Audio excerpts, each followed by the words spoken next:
war rages across the mortal realms. New alliances are formed while others lie shattered, and the dominant powers ever seek their next conquest. As these two powerful forces prepare to clash, only one will rise victorious when the dust settles. While this and countless other battles rage on, one fact is becoming clear. The season of war has begun.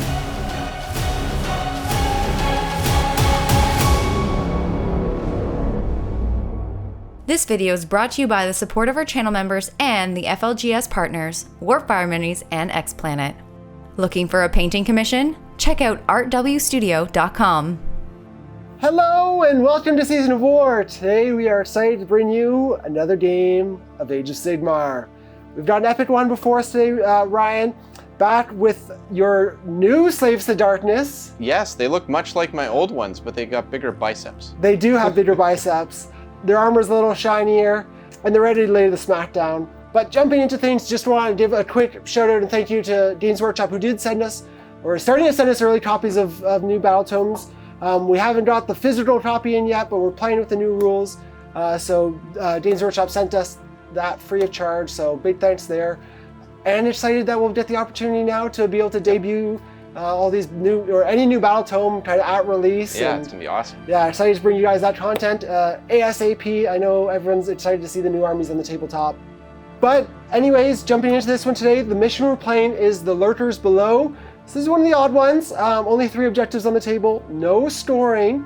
It's just the major win that we're fighting for. Yep. And on this one, you can only claim the center objective if you already control your own. You can only control or claim the opponent's objective if you already control the center one, so you can't take them all in one turn. But otherwise, it's going to be a good smash them up in the middle, I feel like, between these two armies. And obviously, being the exciting new shiny army, Ryan, do you want to take us through your list first? Sure. So my army, it's Slaves to Darkness, new Slaves to Darkness, so I'll kind of go through it with a little bit more detail than I normally would. But it's Mixed God, because that's the way with the new Slaves book. We'll talk about that later, but I don't think there's really a way that you'd really want to go mono God anymore. Going through it, I am host to the Everchosen because it's awesome. It gives you a 4+ rally on the stuff that matters. Yeah. And an extra Ensorcel Banner, and Ensorcel Banners are awesome, so not bad there. So for my battle line, I have a massive unit of 10 Chosen. They're Mark of Khorne, and they have the Banner of Rage, which is just glorious. It gives +1 to wound just passively. They are blenders. It's awesome. Yes. I have a unit of Nurgle Chaos Warriors, and then they have the Nurgle Ensorcel Banner, which is an aura of -1 rend, and it's an aura, not just stuff targeting them. What's interesting, it's an offensive aura that requires Holy Within, which is a little weird. I'm not used to that, but -1 rend and a giant aura around them is just awesome. Yep. And then the third unit is my unit of 5 Chaos Knights here, Mark of Khorne. All lances, not really a choice anymore, but they're just kind of a hammer.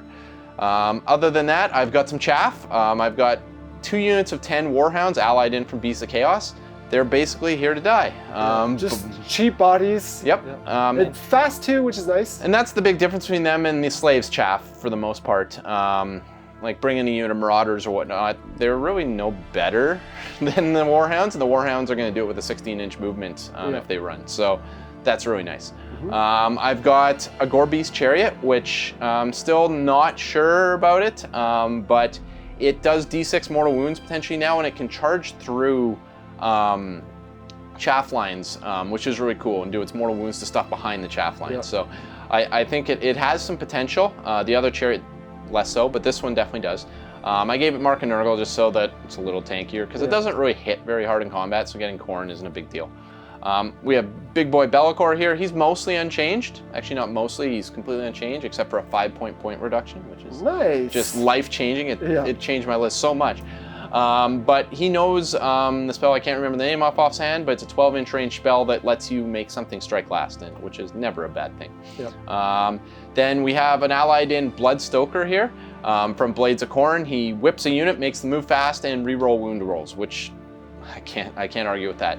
One of the nice things is the other God books specifically target their keyword, but the Khorne one doesn't. It just targets Khorne. Khorne mortals. Yeah. So which they fulfill? Yeah, so we're going to enjoy that buff up until the new book comes, inevitably at some corn point. book, yeah. Which will be the end of that, I'm sure, because the pattern has shown that. Yeah, but a few cool corn synergies right now. Yep, for now. And I am building a corn army on the side, so buying them doesn't really make me sad anyways. Yep. And then finally, I have my general, who's a Chaos Sorcerer Lord. He has an Arcane Tomb, just to get extra casts, because they have a heroic action, lets you cast on a 3d6, but suffer way worse miscasts. So I also gave him Mastery of Magic, because rerolling in a world where way worse miscasts are a thing, it just seems important to him. Yep. So that's him. The spell he knows is the one that gives one of my units a 3d6 charge. And that's not 3d6 pick the two highest, it's just 3d6, and I can charge from 18 inches. You're liking to work. Yeah, so it's fantastic. Tied with the Bloodstoker, you can zip. Whip things across the table. Yeah, that's real fast. Yep. And a lot of the units have buffs to their charges too, because of the musician. So we'll be looking at like 3d6 plus 4 potentially for some of these guys when they're charging. And that's just, it's slow ass infantry unit that ends up in your backline in one turn. It's sweet. Pretty quick. So that's my army. Nice. Well, for me, I'm playing the Stormcast Eternals, voted on by our YouTube members who again chose for this matchup. I'm playing today a couple core staples. I mean, it's Stormcast. You have no surprises there. I'm running a unit of 10 protectors.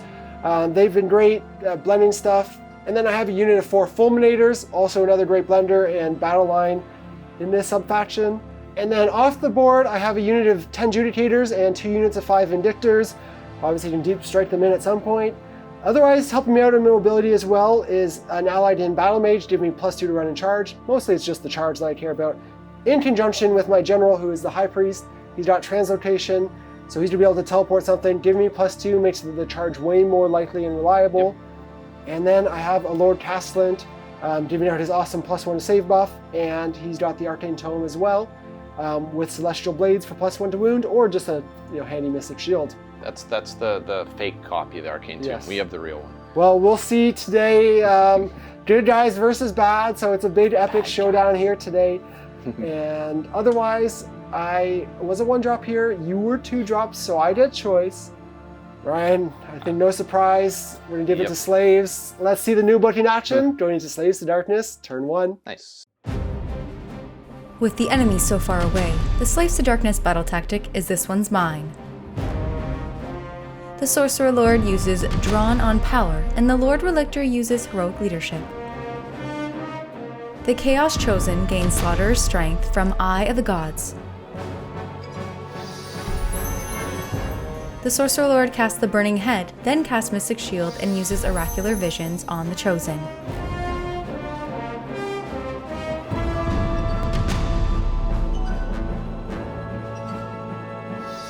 Be'lakor casts Arcane Bolt.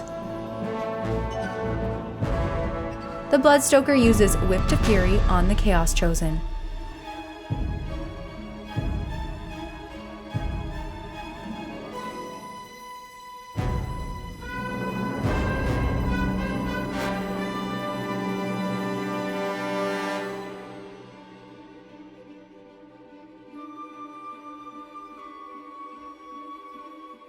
Positioning in anticipation, the Slaves to Darkness are unable to complete their battle tactic.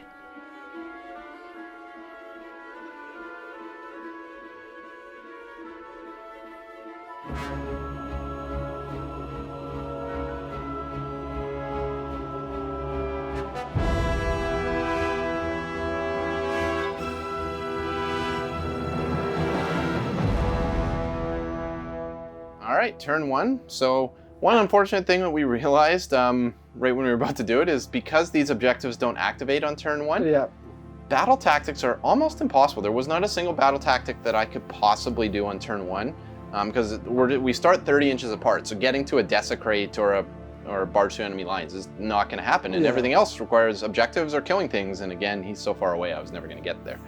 So I just chose this one's mine because I'm never going to get that with my general. My goal here is to hopefully deny him his battle tactic too, because otherwise I'll be behind 2 right out of the gate. Other than that, I shuffled forward, I whipped the Chosen, I Mystic Shielded the Chosen, I Oracular Vision the Chosen. They are very tanky now on the off chance that you get through these wolves. mostly to protect against losing the Chosen on a spiky double turn. They're probably not going to get hit on your first turn, but on your second turn, if you double turn, maybe you go slamming through them, and that would be bad. Cast a few spells, like I said, Mystic Shield. Got an Arcane Bolt on good old Be'lakor to scare you from coming too close. And then I threw down the Burning Skull because I had nothing better to do. And I mean, you might just unbind it, but at the end of the day, it's just the Burning Skull gives you something to worry about. Yeah. So that's pretty much it. Chaos Warriors specifically chose to stay where they were because they get +1 attack when they're in my zone. And I figured there's a half decent chance that he considers teleporting and just slamming into them, and having an extra attack is just great. Other than that, I just screened out my backfield to make sure deep strikers don't show up in obnoxious places. And take a battle tactic. Yep. To keep me on level playing field. Yep. So not an exciting turn, just some shuffling, but I mean that's what happens when you have a relatively slow army with a 30-inch gap. Yeah, this is when it's really the not controlling objectives turn 1. Yeah, I could have been all over this, the hounds and stuff, but no Dane. Yeah. Even your own, you couldn't do against the odds or anything. Yep. So. And I'd rather you go through the bottleneck than me if we have to. So, yeah, my turn, first turn. Not exciting, but did its thing. Yeah, cool. Well, with that, I think we can just jump into Stormcast Eternals, turn 1. Preparing to enact Sigmar's retribution, the Stormcast battle tactic is This One's Mine. The Lord Relictor fails heroic leadership while Be'lakor succeeds. The Lord Castellant uses his Warding Lantern and casts Mystic Shield on the Protectors.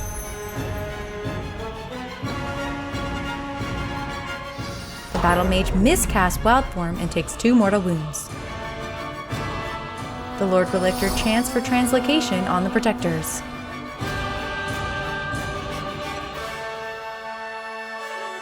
The Lord Relictor uses At the Double.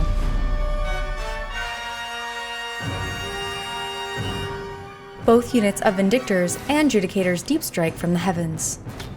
The Fulminator's Storm Blast deals 3 mortal wounds to the Warhounds. The Judicators use all-out attack and shoot at the Gore Beast Chariot, killing to the wound. With stalwart defenses in place, the Stormcast Eternals fail their battle tactic this round. Good start, guys, good start.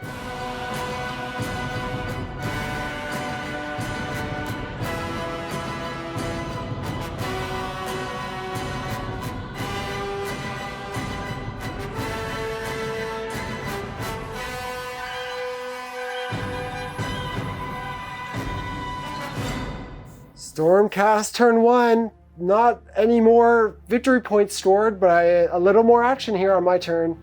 Namely, actually, there are a couple models killed. Yep. My Fulminators roasted 3 dogs alive, and then my Judicators came down and exactly to the wound, efficiently took out the Dorbeast Chariot. Yeah, that was really unfortunate. I didn't realize it was only 8 wounds, but it's a pretty cheap model. 115. Yeah, so it's not a huge piece by any means, but getting rid of a piece is notable. And you were mentioning it. You actually had a battle tactic you might have been able to use it for, so that could help me in my favor.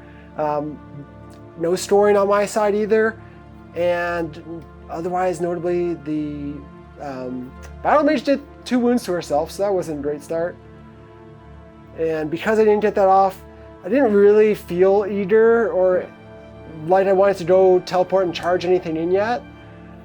So just trying to play it conservative, and I got my screens up, so if you come in, you're to hit those first. Yep. But that's pretty much it. And so we will go into Slaves to Dark. No, priority roll. How could I forget? I got a 5. I got a 4.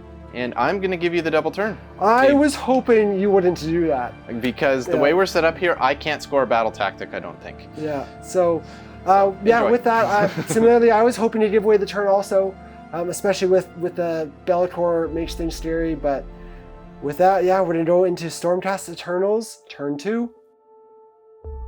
Growing restless in anticipation of the fight, the Stormcast battle tactic is against the odds. The Slaves to Darkness make the Stormcast objective the Proving Ground. The Battle Mage fails Heroic Recovery, and Be'lakor uses Heroic Leadership. Be'lakor uses the Dark Master on the Fulminators. The Lord Castellan uses his Warding Lantern and casts Mystic Shield on the Fulminators.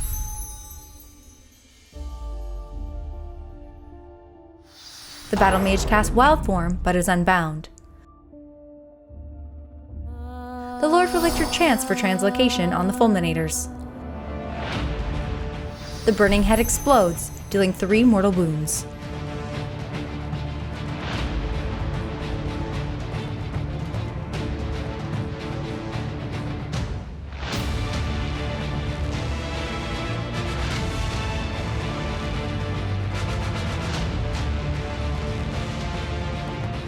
The Protectors use At the Double to reposition.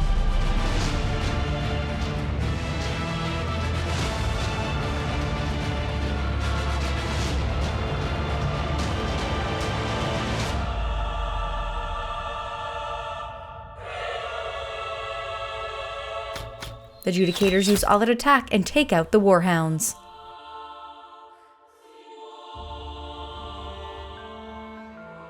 Restraining their desire to vanquish the forces of chaos, the Stormcast Eternals still complete their battle tactic this turn.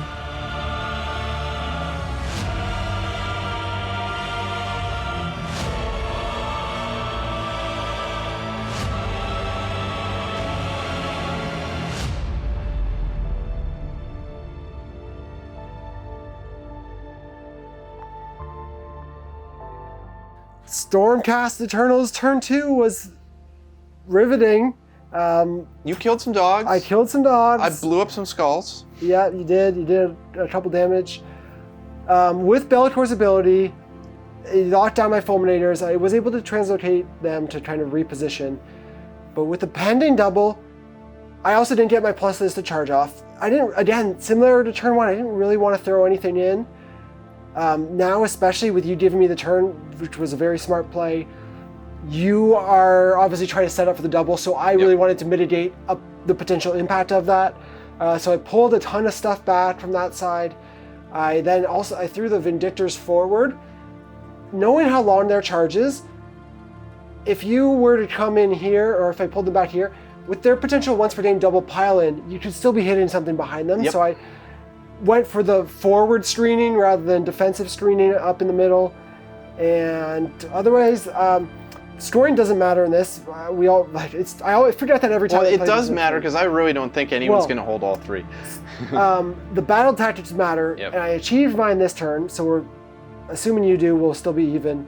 We both failed in round 1, but like the hold 1, hold 2 doesn't matter at all because we're just going for the major win for hold deal 3. But being that I took this one and you did take control of yours in my turn, which actually means, Ryan, you'll be able to, as you mentioned, we were just talking, you'll be able to go and take the center one. And then at some point, make a play for my home one. And that's kind of another reason I had to reinforce there, right? Yeah, I mean, if you had gone forward and I double turned you, I could have won right then and there, pretty much. So, definitely probably the right play. Not the most exciting play. Not the most exciting, but we'll get into the action soon enough. What can I expect from Stormcast? They just kind of huddle backwards. They're smart, playing smart here. Otherwise, though, we can just jump into Slaves to Darkness, turn 2. Sensing hesitation from their foes, the Slaves to Darkness battle tactic is run them down. The Sorcerer Lord uses Drawn on Power, and the Lord Relictor uses Heroic Leadership. The Sorcerer Lord uses Oracular Visions on the Chosen, fails Demonic Power, then casts Demonic Speed on the Warriors. Don't forget the FAQ changed Demonic Speed.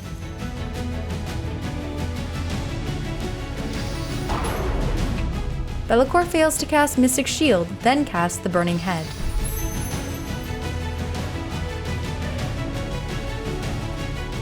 The Bloodstoker uses Whip to Fury on the Chaos Chosen.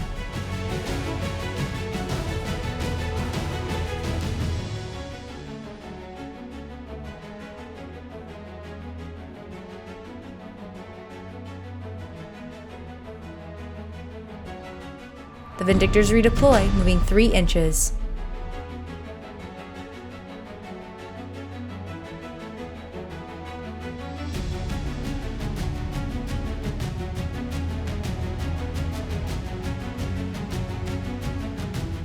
The Chaos Forces charge into the center objective, and Be'lakor stomps the Vindictors, dealing 2 mortal wounds. Be'lakor uses all-out attack, and the Vindictors defend and only take 2 damage. I feel like Be'lakor never does much. The Chosen use all-out defense, and the Vindictors attack, dealing 5 damage in total.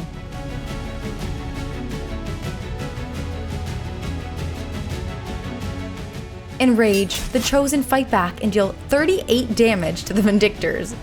Jeez! The Vindictors fight back against Be'lakor, dealing 5 damage to him. Showing their strength and ferocity, the Slaves to Darkness complete their battle tactic this turn.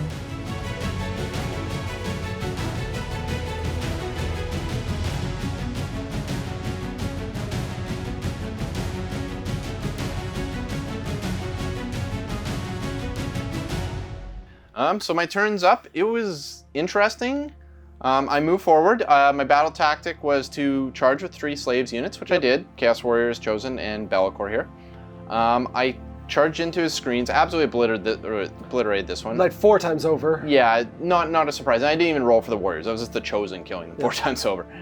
I did whiff quite a bit on save rolls. I failed 2 2-up saves here, cost me the life of a guy, and then you got some mortal wounds, cost me the life of the other guy. Rolled 4 mortals. And then Be'lakor failed a bunch of his saves, so he took 5 wounds. Yep. So I took way more damage than I thought, but it's not the end of the world. I think if I go into a double turn now, I'm in decent shape. If I don't get the double turn, I'm not in horrible shape. I'm protected. You can only teleport 1 thing, so it's not like you can come all from behind. Yeah.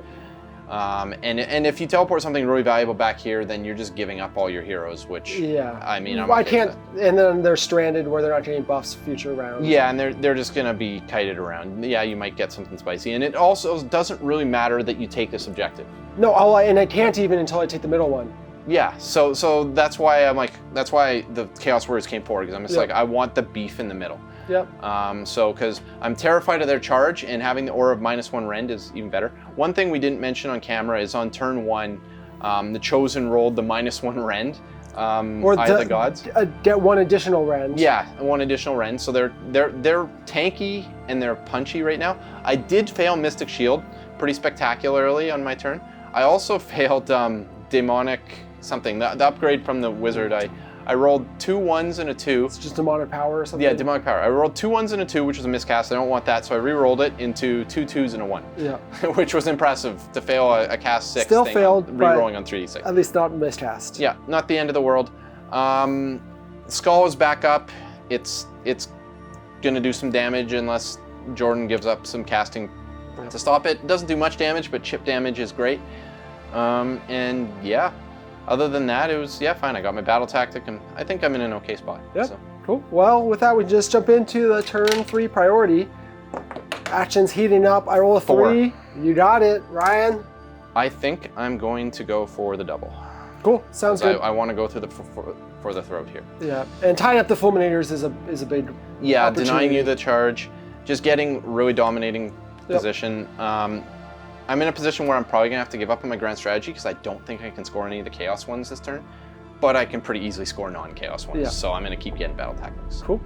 Sounds good. All right, we will go into Slaves to Darkness, turn 3. All right. Primed to land a devastating blow, the Slaves to Darkness battle tactic is against the odds. The Sorcerer Lord uses Drawn on Power, and the Lord Relictor uses Heroic Leadership.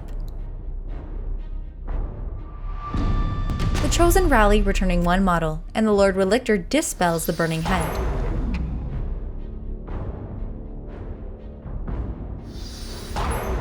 Be'lakor fails Binding Damnation and has Enfeeble Foe unbound. You had 1 job, Be'lakor.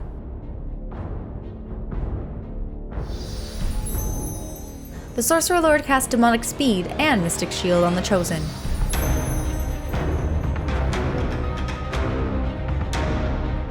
The Bloodstoker uses Whip to Fury on the Chosen.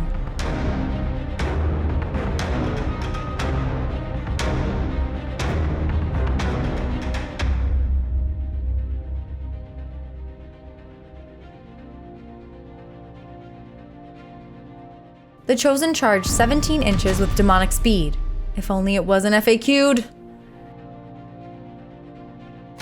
The Judicators unleash Hell, dealing 3 damage to the Chosen.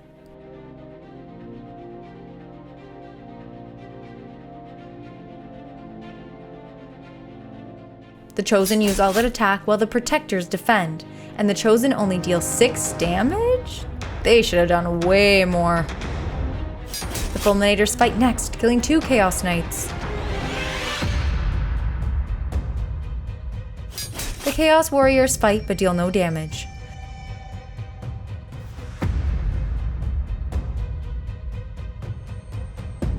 The Protectors attack, dealing 10 damage to the Chosen. The Knights deal 4 damage to the Fulminators. The Vindictors deal 2 damage to the Chosen.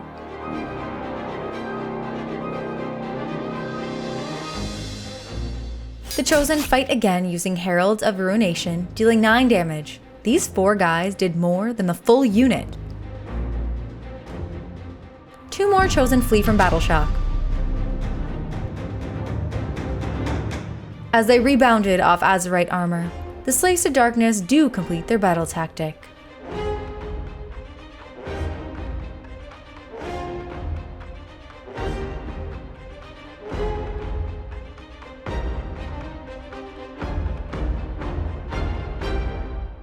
All right, the turn looked good, and then it looked bad real fast.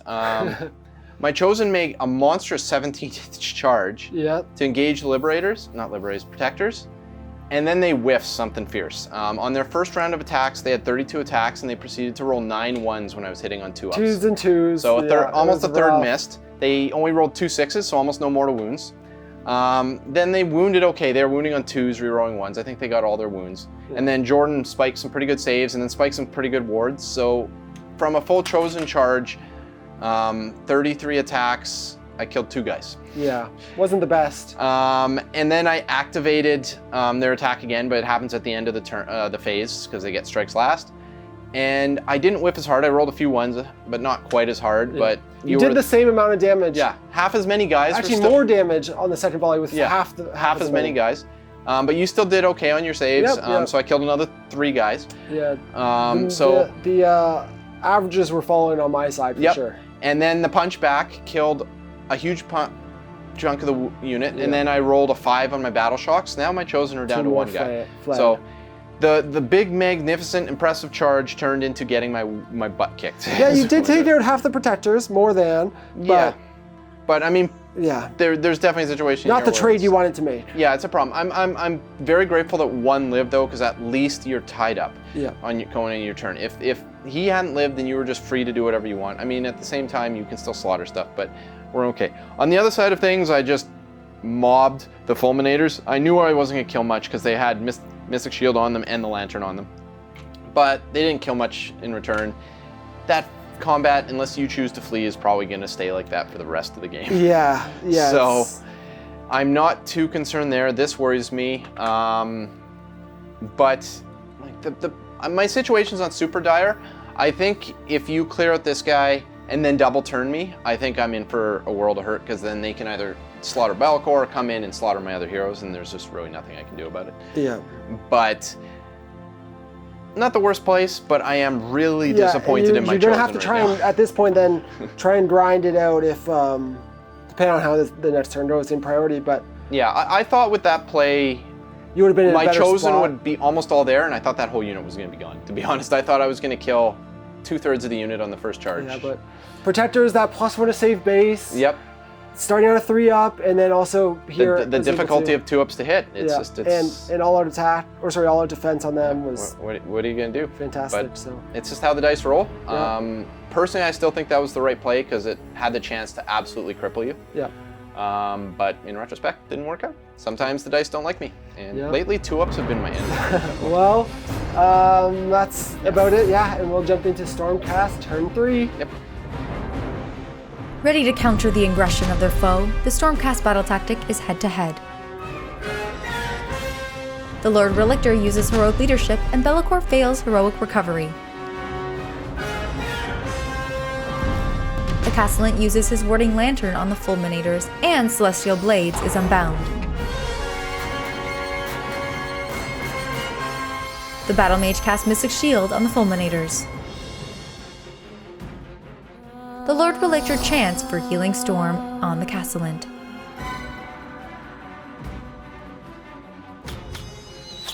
The Fulminators deal 2 mortals to the Knights, and the Judicators finish off the last chosen.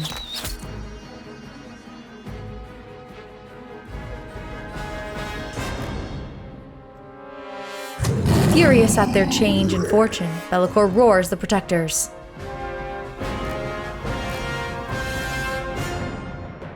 The Protectors attack first, taking down Be'lakor to the exact wound. The Chaos Warriors deal no damage.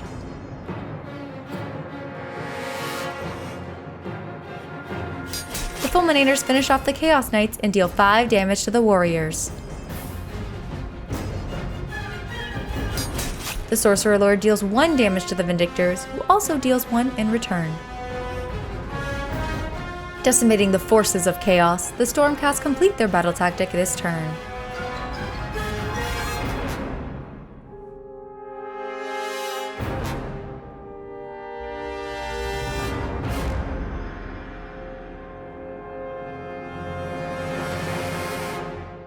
Stormcast turn 3 here was pretty solid. I got everything you wanted. Everything I hoped and expected. I ended up putting all the Judicator shooting into the Chosen. I had to kill him. If I split shots and was unlucky or something. Well, what else were you shot? You were in combat with him. Well, I'm also in combat with the Chaos Warriors. Oh, I guess so. So I could have split into them, but it's just not doing anything there, right? I'm not killing them. Yeah, you get a guy. So I just put everything into there. I could free up the Protectors to charge into Be'lakor, kill Be'lakor to the exact wound. Efficiency, Stormcast efficiency. And then I actually, Brian was like, why don't you charge, like, you have to charge the Vindictors? I'm like, I wasn't thinking to do it. It was like a 10-inch charge or something like that. It rolled at 11, got in there. Left the Sorcerer on 1 wound, but no, that's counting up. He has almost always wounds. Oh. You only did 1 damage. Oh, I only did 1 damage. Yep. That's less exciting. Yeah, they whiffed. He almost killed a guy, though, until you made a 6-up ward. It was true. Like, he was going to be the hero, and then you just took it away. Yeah.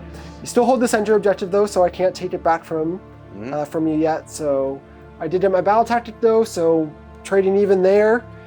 And I've taken board advantage, but it still could come down to tiebreakers. Yeah, it could. Yep. I just have no damage left, which is what I'm very concerned about. But we'll see what happens. Cool. We'll jump into priority. I got a 4. That's a 2. I mean, I gotta take it. I don't know what I'm gonna do with it, but yeah, I gotta take it. Okay, sounds good. And we'll go into Slaves to Darkness, turn 4. Needing to consolidate, the Slaves to Darkness battle tactic is desecrate their lands. The Sorcerer Lord uses Drawn on Power, and the Lord Relictor uses Heroic Leadership.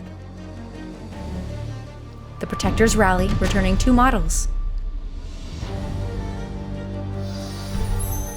The Sorcerer Lord casts Demonic Power and Mystic Shield on the Chaos Warriors.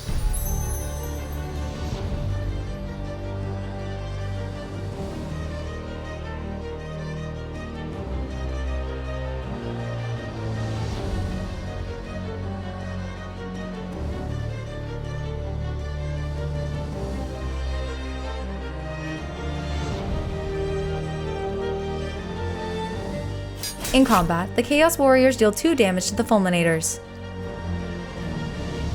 The Fulminators attack back, but deal no damage to the Chaos Warriors. Standing strong, the Slaves to Darkness complete their battle tactic this turn. All right, interesting turn. I mean, I'm just trying to hold on by the scruff of my neck. I did desecrate their lands on this, ran 2 dogs in, which outnumbered that 1 guy, so I kept my battle tactic. The Blood Secrator is saying, Leroy Jenkins. But basically he's just trying to be in this hole here so he can't run in this way and flank my warriors, which he's doing quite well. I'm sure he's going to promptly get absolutely eviscerated, but he is there doing that. Warriors just got buffed up like crazy. So they're sitting on a 2-up save, and then all defense bring them to 1-up. They got the Aura of -1 rend, so they're 2-up. They made all their saves, didn't die. They managed to do 2 damage and kill off a Fulminator. So somewhere in the 2030s, this fight will end. But as it stands right now, we're okay. Someone rallied, rolled 2 6s, so now the unit that was starting Half to look health. low is now really scary again. Yep. So they're just gonna come over here and overkill a Blood Scrader like crazy. Other than that, General fled, hoping that he can somehow survive. But Yeah, basically at this point, we're playing... I'm still trying to kill you fast enough that I can play for the minor or major win. Yep. You're trying to hold on to force a minor or a tie. Yep. But yeah, I guess we'll see how this goes going into Stormcast turn 4. Keen to press their advantage, the Stormcast battle tactic is desecrate their lands.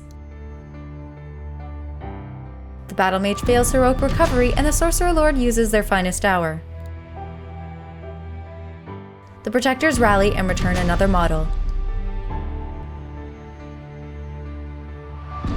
The Lord Castellan uses his Warding Lantern and casts Celestial Blades on the Fulminator.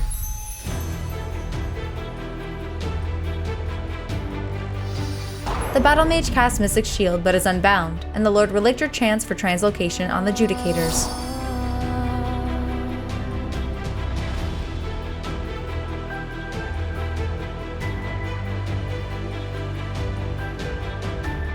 The Warhounds redeploy, moving 3 inches. The Fulminator's Storm Blast deals 3 mortal wounds to the Chaos Warriors. The Judicators use all-out attack and deal 6 damage to the Chaos Warriors.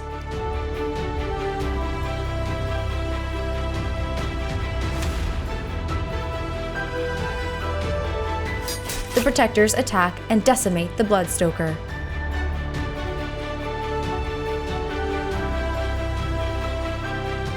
The Chaos Warriors deal 4 damage to the Fulminators.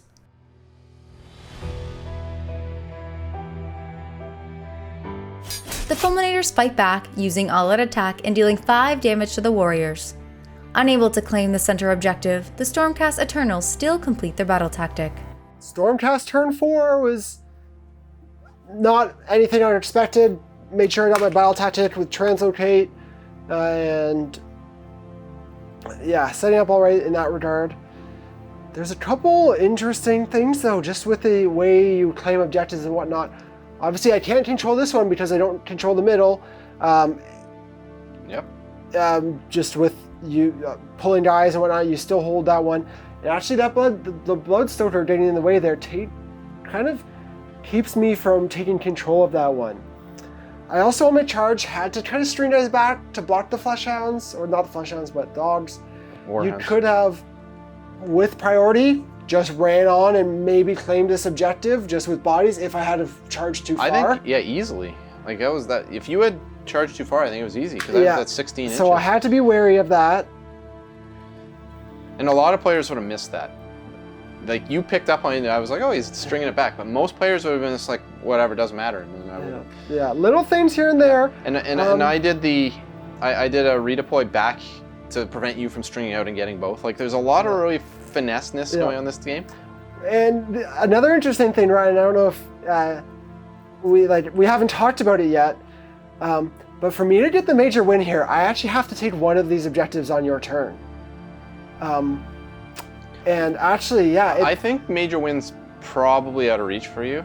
Unless I win priority, because then I can take this one on my turn and take this one on your turn. Yeah. If you won't win priority, all hope is lost for slaves, because these guys, at that point, they would just run here. Yeah. I gotta shoot those guys off, or I gotta. Well, you don't care about them at that point. I still gotta protect. Yeah, that's true. But this comes over. They're dead to that, and then the 4-stars, they're gonna chew through them because that's so. Well, we'll see. Priority is important. Yeah, jump into priority. That's a 6, Ryan. Oh! All right. Well, at least hope is renewed. I can't roll 2-ups, but 6-ups. Ooh, yeah. Yeah. Well, so Ryan obviously won priority there. You're gonna have a chance. I think you'll have a good shot. There might be some small options, but we'll jump into Slaves to Darkness, turn 5. Trying to force a stalemate, the Slaves to Darkness battle tactic is eye for an eye. The Sorcerer Lord uses Drawn on Power, and the Lord Relictor uses Heroic Leadership. The Sorcerer Lord casts the Burning Head and Arcane Bolt.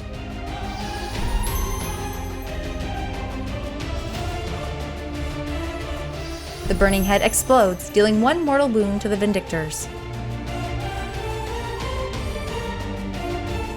The Vindictors redeploy, moving 3 inches.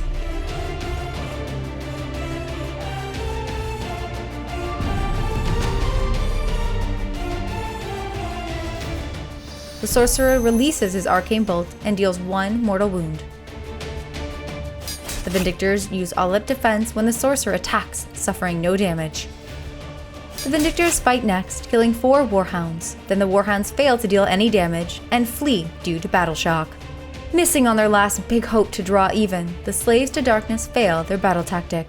All right, so this was an interesting experience of a turn. We went for the gusto play of eye for an eye to kill these 3 guys, with the Warhounds and him. And if you had, it was obviously the long shot. If you had have forced... It would have probably got us a tie. It could have put you in a tie if I can't kill the Chaos Warriors. Which is going to be really difficult because they're getting a rally on your 5th turn. Yeah. So anyways, went in, I hit you with the Exploding Skull, did 1 mortal wound. Hit you with an Arcane Bolt, did 2 mortal wounds, but he spiked to 6, so I killed 1 guy. The hero did his attacks, did nothing. And then the Hounds did their attacks, did nothing. You attacked back, killed 4 Hounds. Yeah. They're Bravery 4, and then I rolled a 6 for the battle shock, and the remaining 6 ran. Yeah, really, all your hopes really hinged on that Arcane Bolt. Where you really needed the 3 mortal wounds, and then just to do 1 more damage. Yeah, something like that. Yeah. Yep. I mean, there was still an outside shot. They have a lot of attacks, but no rend on a 2-up save is really tough to get through. Yeah. So now we're in a situation where the only way you don't score your battle tactic is if you roll... Oh, you fail a 2-up rerollable. No matter what, though, you have forced the minor. Yep. I can't get a major anymore because I have to control this one before I can contest this even one. if you kill them, you can't get a major. You just get a more minor because if you kill them, you'll get your battle or your grand strategy. Yeah. But you can't take 2 objectives in a turn. We're on the very last. So this just comes down to, can you beat them to death to beat me by 2? Yeah. Yeah, we'll see. How minor is this victory? Well, I mean, at the same time, you could fail that 2-up rerollable. You're not wrong. Yeah, let's jump into it. I do have to get the battle tactics, so we'll go into Stormcast, turn 5. Salvaging as much as they can, the Stormcast battle tactic is barged through enemy lines. The Lord Relictor fails heroic leadership while the Sorcerer Lord succeeds. The Chaos Warriors rally, returning 3 models. The Lord Castellan has Celestial Blades Unbound, and the Battle Mage fails Wild Form.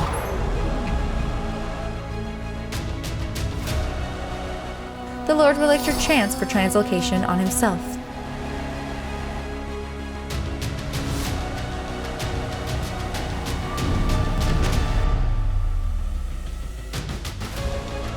The Fulminator Stormblast deals 2 mortal wounds to the warriors.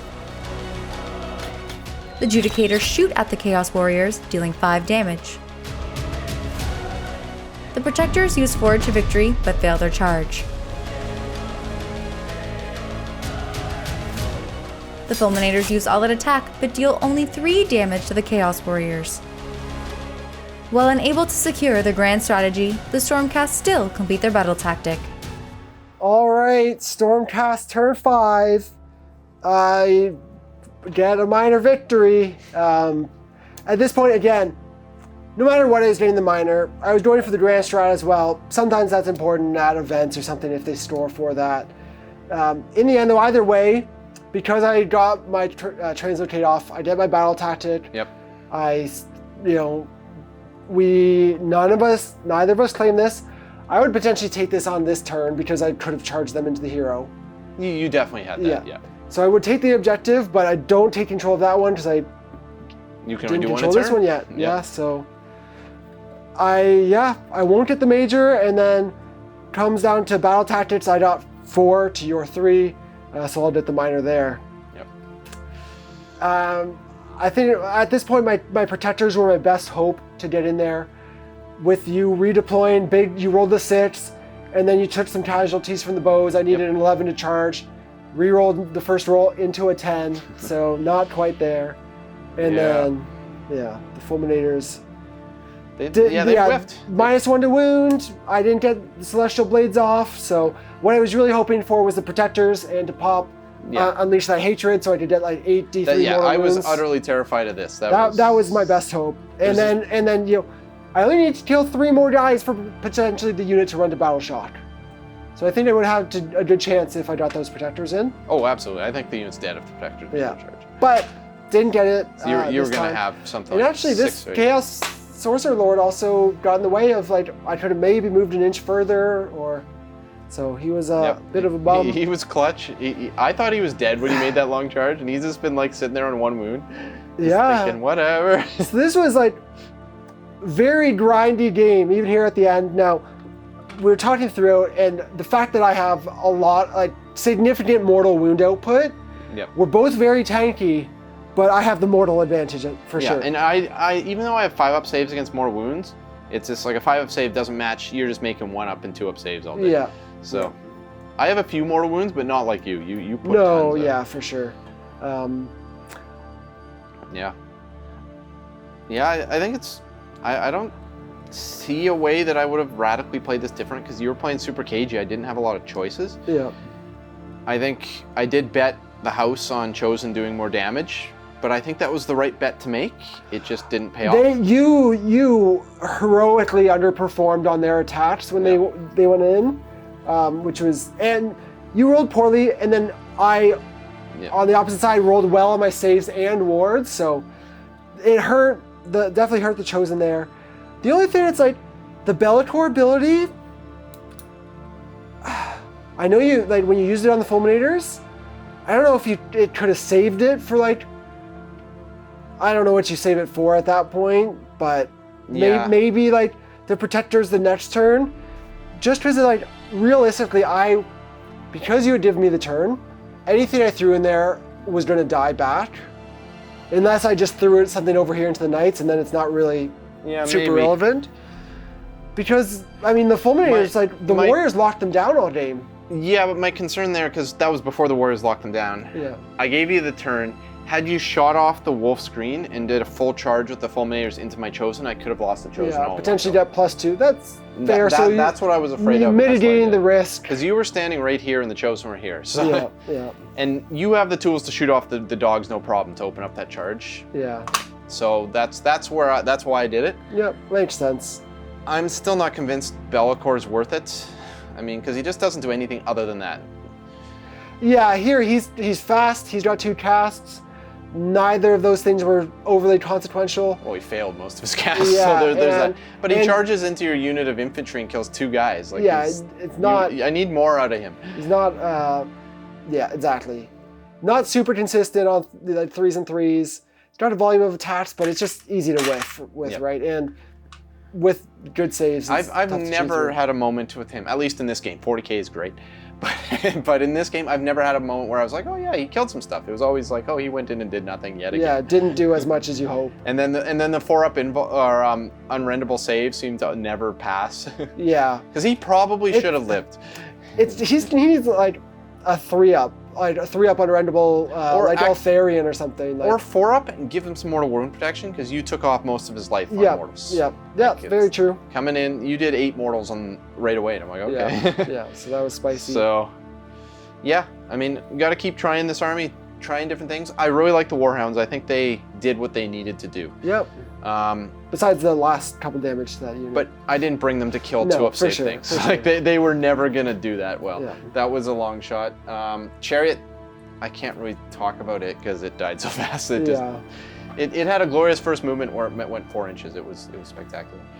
The casting was fine. I think I would, like I've been on back and forth between the casting and just taking more Khorne heroes to get more buffs. I'd probably go back to the Khorne heroes, to be honest. Yeah, I do like the 3d6 charge, but AoE +1 attack, that's a lot. Yeah. And I could do 2 AoE +1 attacks, because you can also get the Aspiring Death. That's from the Bloodset Raider. The reason why you're talking about you'd have to drop the... Yeah, because his aura ruins your casting. It would make you reroll all your casting. Or I'd have to be really careful about making sure they're not within 16 inches, but that's that's really tough. Yeah. So, I don't know, like, he's super reliable. I mean, being able to roll in the 3d6 and a reroll with Master yeah, Magic. He never fails, or almost never fails. He failed that one time. Yeah. But mostly never fails. So he's super reliable.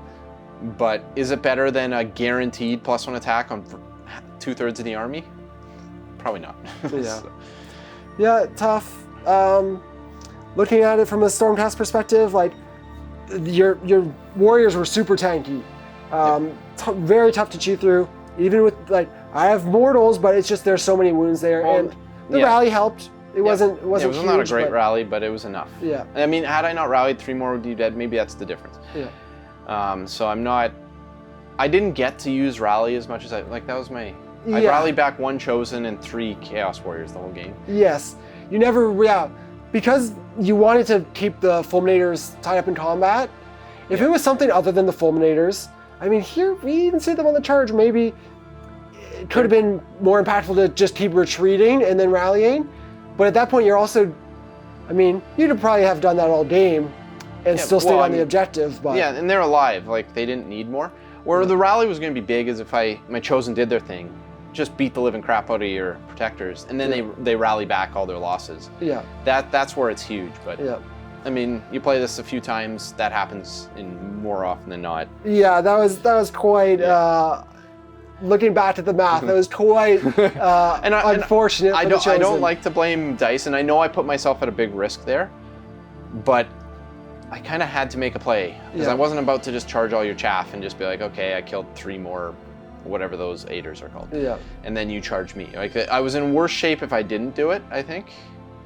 And I wasn't going to win the attrition game. You have too many +1 to save. And the fact they also have the shooting puts a little more pressure on you. I can do mortal wounds to your heroes. If I don't bust through one of these, I will never threaten your shooting, and the shooting will eventually kill me. So I think I had to make that play, or a play like it. Maybe there's a different play in a different order.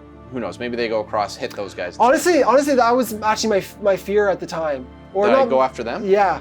The only reason I didn't is because you had +2 save on them. So yeah, with an all-out defense, you would have been saving on a 2-up. Yeah, that's very true. So and my only thought was Bellator was actually in the way there. You ended up retreating him out. Yeah. I don't know. The tankiness here was a ton, and even like you got the Eye of the Gods +1 rend, but it just wasn't enough. Like the save stacking in this army is insane. 0 up, like it's insane. I mean, especially, you know what? It's maybe there was an opportunity. In hindsight's 2020, because you got a 17-inch charge. Could you have gone around the building, kept Bellator in, so he could have stomped them or something? No, because he was in this gap.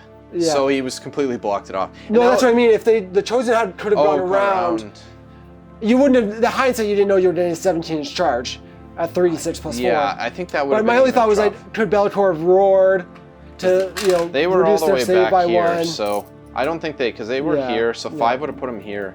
You would have needed 25-inch charge. Yeah. Even they can't do that. They had to go that way.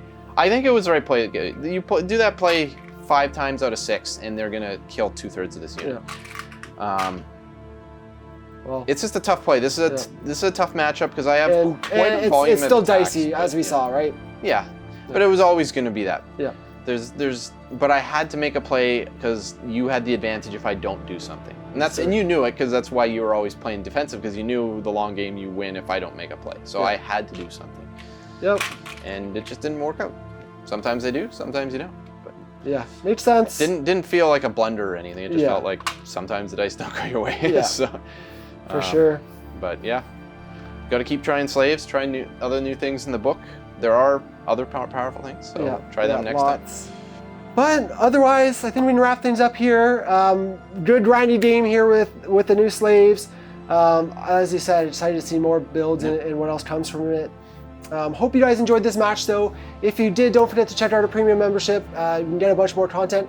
We do have a second Slaves to Darkness game coming out this week for our members, so you can see them in action again. Ridge is going to be bringing out a drastically different list. I think we're going to see 12 Varendard on the table for the first time, so... Alright, that'll be interesting. It will be. So, yeah, look forward to that matchup. Hope you guys enjoyed this battle, and we'll see you soon in another video.